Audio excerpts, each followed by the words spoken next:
আজকে আমার কিচেনে পনির সাটে হবে।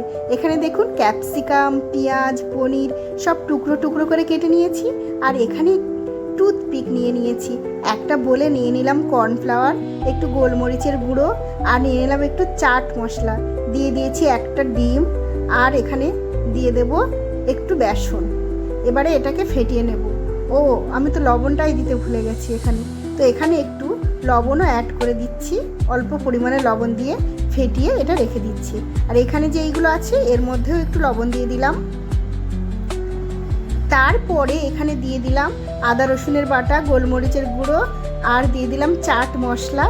এবারে দিয়ে এটাকে সুন্দর করে মেখে টুথপিকে আমি গেঁথে নেব। আমার মনের মতো করে আমি গেঁথে নিচ্ছি। আর এখানে যদি আপনাদের কাছে রেড বেল পেপার থাকে তো সেটা নেবেন, দেখতে আরও খুবই সুন্দর হবে। তো আমি এইভাবে ঠিক তৈরি করে নিয়েছি। এখানেও কয়েকটা নিয়ে নিয়েছি। এবারে আমি এই যে ব্যাটারটা করে রেখেছিলাম এই ব্যাটারে আমি ডুবিয়ে নেব ভালো করে, এপিট ওপিট করে নিয়ে তেলে আমি ভেজে নেব। ডুবো তেলে ভাজলে খুবই ভালো হয়, আমি একটু কম তেলেই ভাজছি। দেখুন একদম রেডি হয়ে গেছে দারুণ গরম গরম পনির সাটে। এটা খেতে কিন্তু খুবই ভালো লাগে, একবার বানিয়ে দেখুন। খুব সিম্পল, খুব সাধারণ, ঘরে থাকা উপকরণ দিয়েই হয়ে যাবে। আর খেতে অসাধারণ, একটু স্বাদের পরিবর্তন হবে, একটু অন্যরকম। তো ধন্যবাদ সবাইকে, ভালো থাকবেন।